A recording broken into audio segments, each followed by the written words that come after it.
A continuación efectuaré algunas precisiones necesarias para culminar el tema de derecho de competencia,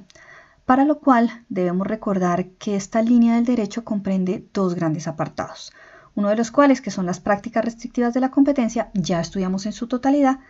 restándonos únicamente revisar el bloque relacionado con los actos de competencia desleal. Para quienes estén siguiendo el documento de estudio,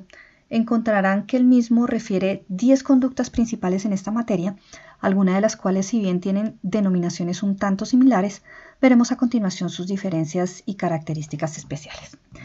Empezamos entonces con los actos de desviación de clientela, donde van a estar encuadradas las conductas que tienen como objeto primordial el atraer la clientela del competidor, o para decirlo de manera más exacta, el quitarle la clientela a la competencia. Recordemos que cuando vimos la parte introductoria de derecho de competencia, veíamos que el activo más importante de un comerciante es su clientela, y en este sentido este tema es bastante sensible. Aquí es importante tener presente que no estamos hablando de lo que son las campañas y estrategias de marketing desarrolladas dentro de lo que sería una sana competencia, sino precisamente de conductas que están fuera de las buenas costumbres mercantiles o que claramente sean deshonestas. La siguiente conducta corresponde a lo que se denominan actos de desorganización, y aquí básicamente lo que se busca es generar desorden, caos, o como su nombre lo indica, desorganización al interior de la estructura empresarial de un competidor, de un establecimiento de comercio de su propiedad o varios establecimientos de comercio. Y lo que se busca, aun cuando no lo logre, es desestabilizar la fluida gestión del competidor. Una situación en tal sentido sería, por ejemplo, cuando se hackea el sistema operativo de un competidor, simplemente buscando afectarlo, no ya robarle la información, lo cual correspondería a otro tipo de conducta desleal, como veremos más adelante.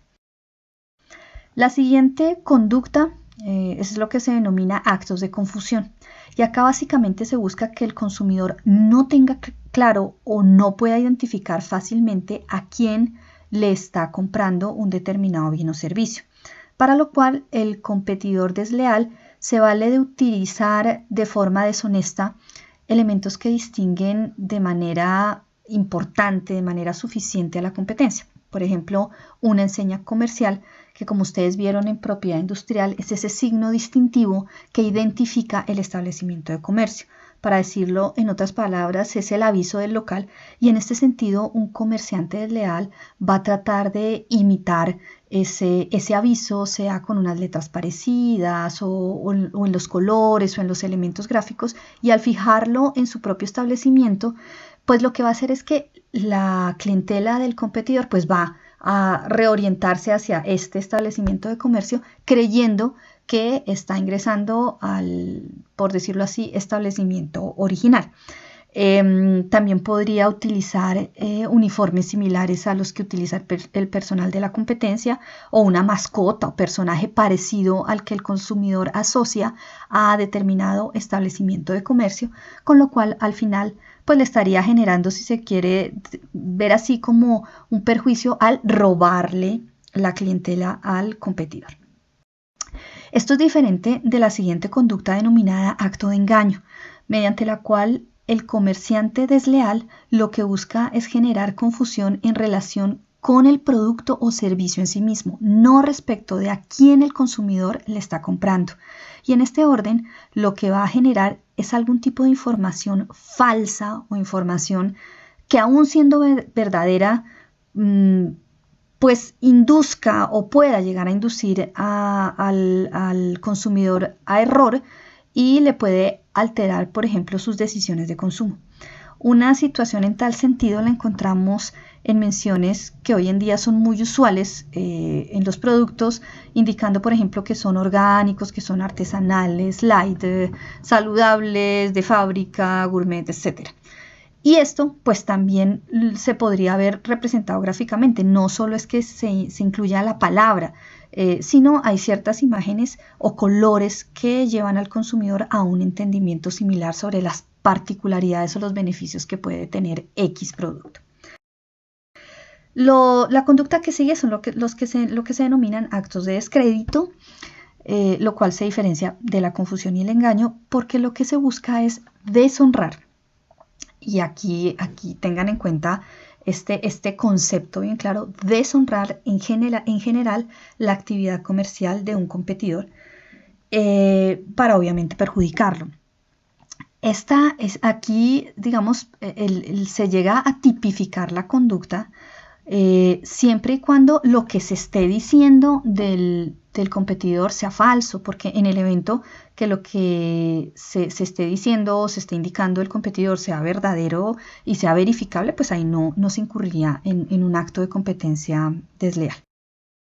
A continuación siguen lo que se denominan los actos de comparación, y aquí es oportuno hacer un símil con lo que en el derecho del consumidor se denomina propaganda o publicidad comparativa, la cual yo les decía en algún momento que no es prohibida, siempre y cuando esta publicidad pues se sustente en información veraz, verificable y completa. Y este tema de completa significa, por ejemplo, que la publicidad incluya los pro o los contra de los productos que se están comparando, de tal manera que el consumidor pueda formar de manera suficiente pues su criterio de consumo. En el mismo sentido, los actos de comparación se dan no ya comparando productos, sino comparando las actividades de las empresas. Tampoco se considera per se como algo ilegal o desleal, siempre y cuando, al igual que en la publicidad comparativa, pues se sustente en información veraz y completa. Aquí podemos considerar un ejemplo de un comerciante que publicita el servicio de un establecimiento de comercio propio, pensemos en un restaurante, haciendo énfasis en el hecho de que su establecimiento sí cumple, por ejemplo, con las normas de higiene y de disposición de servicios, y que por tal razón deben preferirlo respecto del restaurante NN, indicando expresamente el nombre de su competidor. Si se dan cuenta, aquí el comerciante desleal no está señalando que el competidor no cumple con unas determinadas normas, pero al omitir la mención de que sí cumple, con lo cual la información no sería completa, pues genera la idea en el consumidor de que ese restaurante NN no estaría dentro de los estándares mínimos o deseables de higiene y de disposición de desperdicios, y en ese sentido, al cambiar la decisión de consumo del consumidor, pues sería un acto de competencia desleal. Seguidamente encontramos lo relacionado con los actos de imitación. Y acá lo que hace el comerciante desleal es crear o comercializar productos similares a los de la competencia, con lo cual este competidor desleal se estaría valiendo ilegalmente de todo el esfuerzo económico que ha hecho la competencia para posicionar algún producto o servicio, buscando posicionar el propio producto o servicio a costa de imitar el otro. Fíjense que esto es diferente de los actos de engaño, porque en los actos de engaño este comerciante desleal ya tiene su producto, o sea, sí tiene un producto que él mismo ha generado. Lo que pasa es que eventualmente respecto de ese producto está generando información que es engañosa y que le lleva al consumidor a pensar que cumple determinadas beneficios o que tiene determinadas ventajas. Acá, digamos que ese comerciante desleal no tiene un propio producto. Lo que busca es básicamente imitar uno que ya existe. Esto es distinto respecto de la siguiente conducta, que es lo que se denomina explotación de la reputación ajena. Y en esta el comerciante desleal no quiere ni imitar un producto o servicio y tampoco quiere generar una confusión de a quién se le está comprando, sino simplemente tomar el buen nombre o el reconocimiento que ha logrado forjar otra persona, sea natural o jurídica, aun cuando esta persona no sea directamente su competidor. Y este elemento es muy importante, no tiene que necesariamente estar en el mismo eslabón de cadena de producción. Un ejemplo de esto fue un caso que se presentó durante el Mundial de Fútbol de Brasil, y en esa época la empresa Unilever hizo uso sin permiso de los logos e insignias de la Federación Colombiana de Fútbol dentro de una campaña publicitaria de un detergente cuya efectividad y beneficios se mostraban al lavar la camiseta de la Selección Colombia. Para este caso, Unilever fue sancionada por haberse valido de la reputación de la Selección Colombia para promocionar un producto o servicio. Fíjense que acá La Selección Colombia ni produce jabones ni los distribuye, es decir, no es competidor de Unilever, pero sí tiene una reputación, un reconocimiento y para la época o en desarrollo de estos eventos incluso un elemento emocional que le resultaba muy beneficioso a Unilever y pues por eso fue sancionada. La siguiente conducta, que es la que tiene que ver con la violación de secretos industriales o empresariales, pues no amerita una explicación en extenso, pues porque son obvios los efectos nocivos que se le producen a un competidor a quien se le roban pues su información, digamos, medular, su know-how o algún tipo de secreto bien importante para la operación de su empresa.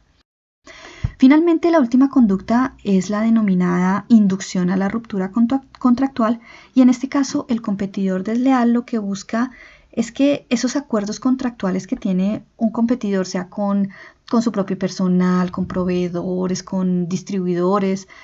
sean rotos o sean incumplidos o se cumplan de manera deficiente y con esto lo que estaría buscando sería o beneficiarse a sí mismo o sacar a su competidor del mercado. En suma, estas serían las 10 conductas principales de lo que se denomina actos de competencia desleal, frente a las cuales es importante tener claro que mientras sus efectos sean interpartes, serán tal cual actos de competencia desleal. Pero si en algún momento los efectos perjudiciales de cualquiera de estas conductas trascienden al mercado en general y por tanto terminan afectando a los consumidores, pues ya no se catalogarán como un acto de competencia desleal, sino como una práctica restrictiva de la competencia que estará entonces sometida a sanciones más altas, dados sus efectos más graves, sanciones que serían impuestas igual por Superindustria y Comercio. Con esto entonces terminamos lo referente a derecho de competencia dentro del espacio académico de Derecho Económico y Financiero, siguiendo luego con el tema de derecho del consumidor dentro del programa de la asignatura.